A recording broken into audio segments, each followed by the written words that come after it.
Hoje eu vou falar do mínimo para IA não destruir seu cérebro e a gente vai começar por causa do problema. Qual é o real problema da IA? A IA tem alguns problemas alarmantes, inclusive, e alguns deles a gente consegue ver em estudos, não é só teoria. Ou tipo quando a TV chegou e as pessoas falaram que a TV estava deixando as pessoas mais burras, ou o Google. E quando as pessoas começaram a usar também falavam que o Google deixava mais burro, mas não.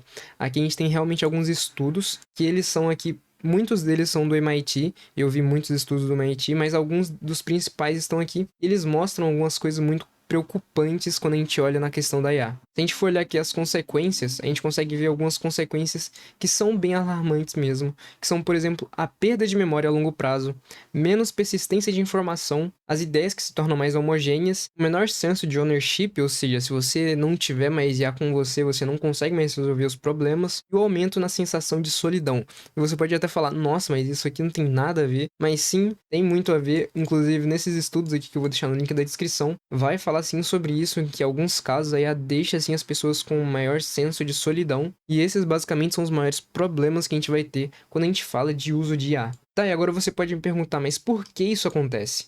E é bem simples na real, é porque o nosso cérebro tem a preferência por atalhos, então ele sempre vai buscar o caminho mais fácil e com menos esforço para fazer alguma tarefa. Você pode até comparar a IA com uma calculadora, por exemplo, quando elas vieram e elas realmente diminuíram a quantidade de esforço cognitivo para aquelas tarefas, mas o que acontecia quando as calculadoras vieram era que você não estava realmente terceirizando todo o seu pensamento para a calculadora. E terceirizar todo o seu pensamento para a IA, fazendo com que seu cérebro não se esforce, é realmente um grande problema. Mas apesar disso tudo, ainda existe uma boa notícia, que é a seguinte: a IA, quando ela é bem usada, ela pode melhorar suas habilidades cognitivas. Sim, em vez de ela piorar suas habilidades, ela pode melhorar. E você pode me falar, mas você acabou de falar que a IA, ela prejudicava você. Mas aqui a gente tem algumas fontes de pesquisa, como essas outras aqui, eles usam a IA de forma diferente e mais inteligente para chegar nos resultados que eles querem, assim fazendo com que as atividades neuronais sejam muito maiores, ou seja, a pessoa consegue realmente reter muita informação. Então, partindo desses estudos, a gente consegue ir para 5 regras mínimas para você não ser dependente de IA. E a primeira delas é o Struggling First, que basicamente significa para você lutar sozinho uma tarefa antes de usar a IA. Ou seja, você se esforçar uns 10 ou 15 minutos antes de pedir ajuda para a IA ou terceirizar toda a tarefa para ela. Se lembre que a todo momento seu cérebro não quer se esforçar, mas quando ele se esforça, ele cria conexões fortes que tornam seu aprendizado realmente valioso. O segundo ponto é o parceiro de pensamento, que você vai usar ela para te criticar, para te dar contra-argumentos e para pedir dicas, e nunca uma resposta pronta onde ela te entrega tudo de bandeja, porque nesses casos você não está fazendo um esforço cognitivo para realmente criar conexões mais fortes. Lembra que seu cérebro tem que fazer esforço, e esse basicamente é o modo socrático de fazer as coisas, realmente perguntando e indo atrás das respostas, sem você receber uma resposta pronta, mas sim indo atrás dela. E indo para o próximo ponto, a gente tem que você precisa reescrever tudo. E basicamente o que isso significa? Feche o seu chat GPT e tente explicar tudo com suas próprias palavras do que você está aprendendo. Afinal, quando você faz isso, você está fazendo um esforço neural para realmente entender todas as partes daquilo. E aquilo que você não consegue entender, você já consegue identificar nessa parte e ir atrás para fechar esse buraco de conhecimento que você tem.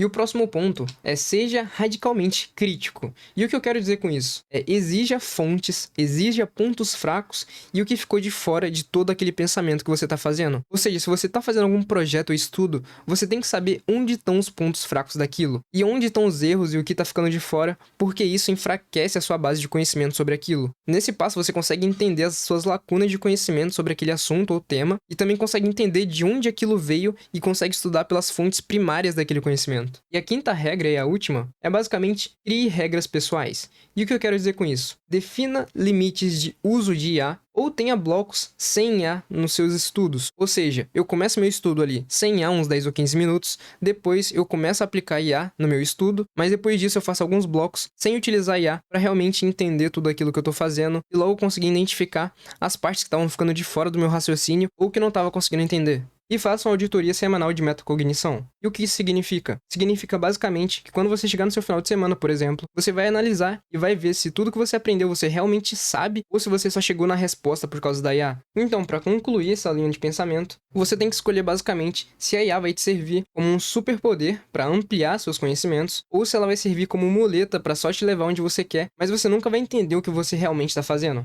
Então, quando essas regras você vai começar a aplicar essa semana? Deixa nos comentários. Você pode começar pequeno, só com uma ou duas regras, e depois pode ir aplicando todas as 5? A parte importante dessas regras é que elas fazem com que seu cérebro realmente se esforce para criar conexões fortes na sua mente e realmente consolidar aquele pensamento. Então, se você gostou desse vídeo, dá um like, se inscreve. E é isso, até uma próxima semana. Jesus ama vocês e até uma próxima.